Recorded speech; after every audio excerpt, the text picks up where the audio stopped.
Hey everyone, today we'll be looking at how to create a warm indie look in DaVinci Resolve 18.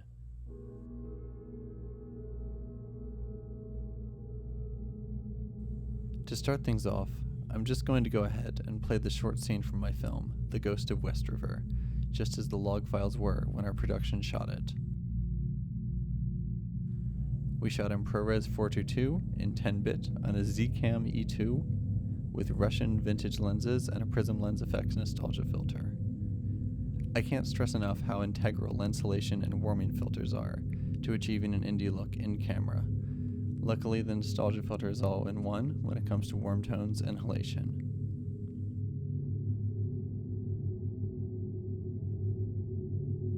Okay, so I'm going to go ahead and set markers on our hero frames.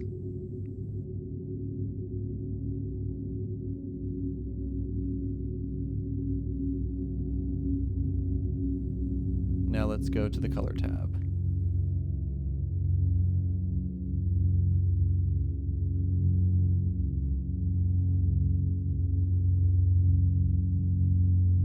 In the project settings, under Color Management, select DaVinci YRGB Color Managed as the color science. Change SDR to HDR. Uncheck Automatic Color Management and select HDR DaVinci Wide Gamut Interface. This will add a nice tone curve that respects the majority of our highlights.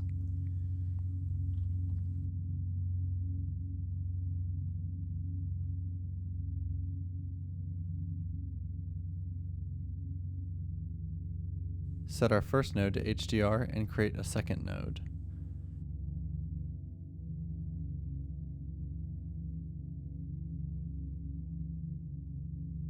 Go to the effects and search for Color Space Transform. For our CST, the goal here is to convert the footage to work with the Kodak film look LUTs, native to Resolve. To do this, go to Input Color Space and select Sony S-Gamut 3 Cine, Sony S-Log 3 under Input Gamma, and then Rec 709 under Output Color Space.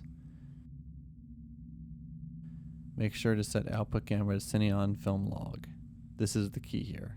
If you're wondering what the Sony S-Log settings come from, those settings work best for ZCam, as Resolve does not support ZCam footage nor its Z-RAW files. Now we're going to add another node at the end of it and add one of the Kodak film look LUTs. I'm choosing the D60 LUT as it's the most neutral. Next, create another node for our lift gamma gain. Go to the log wheels and adjust the shadows and midtones for this shot.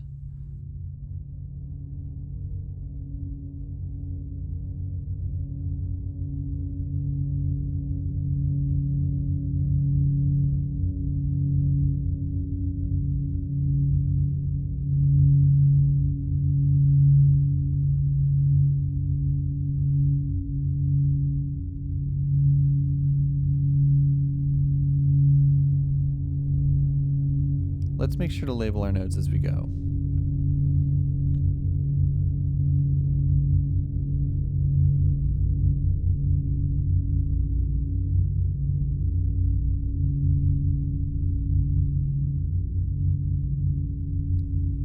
Next, create another node for the white balance.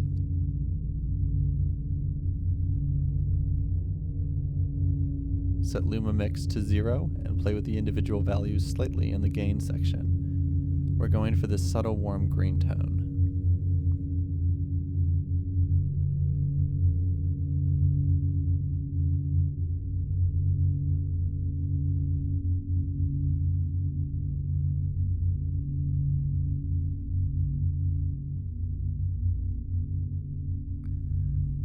Go to the Custom Curves tab under Sat versus Loom. We're going to draw a contrast curve to better isolate where our eyes go in the scene. Play with some points to do this.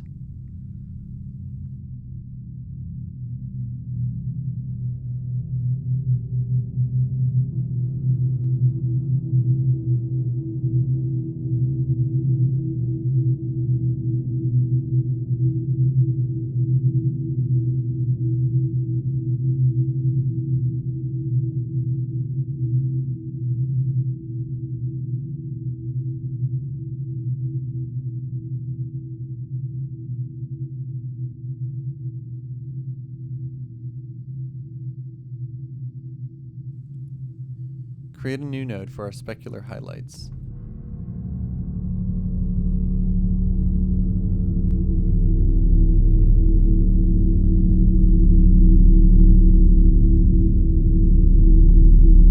In the qualifier section, select those highlights with the luminance settings and the eyedropper tool, taking away the midtones and shadows until just the tips of our highlights are selected.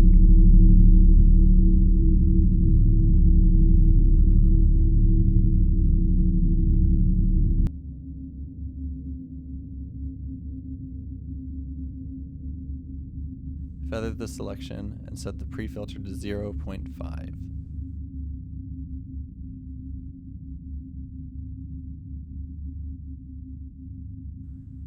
Now that we have it selected, play with the negative values in the highlights and the contrast pivot values to subdue the brightness.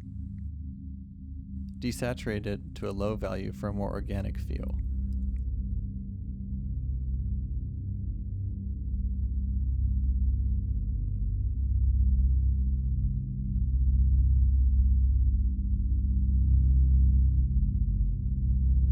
Push the midtone density into the negative direction to give a softness to it.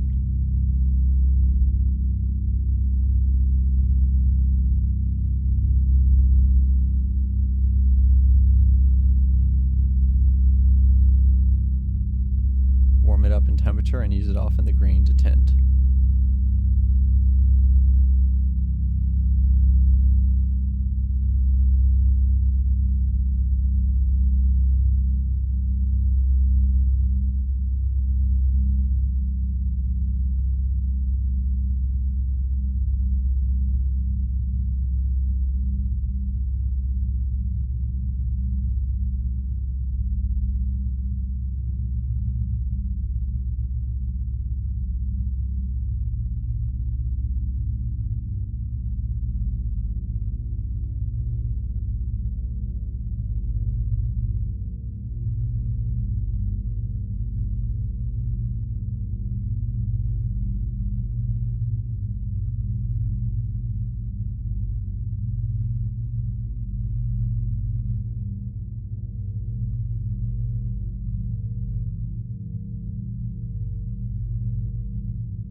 Create another node for our skin tones. Repeat the qualifier steps for our skin tones, mainly in the upper midtones of those areas.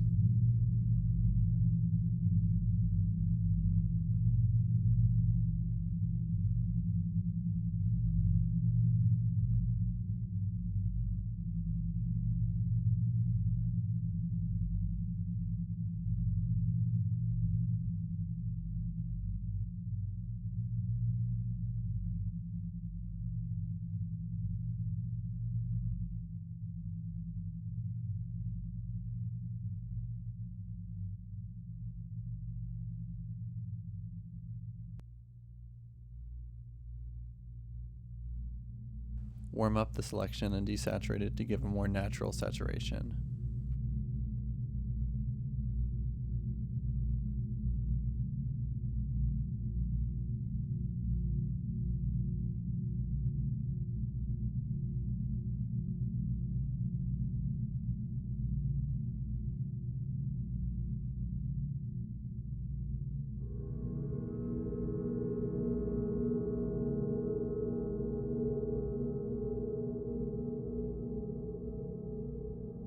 Add another node and add a glow under the effects panel.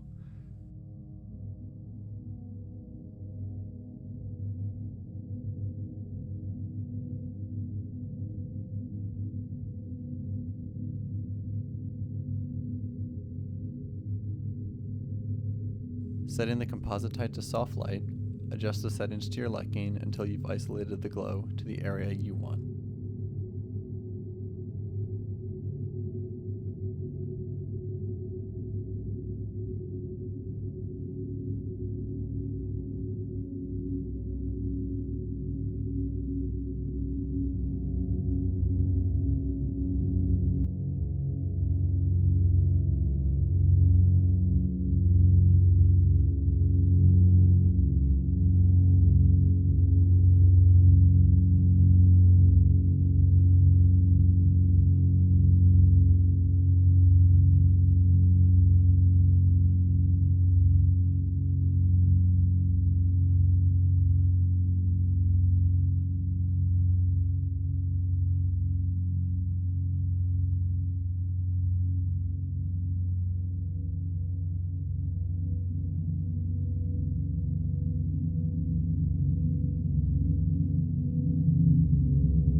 Now we can just create a still from this look and apply it to the other shots in the scene.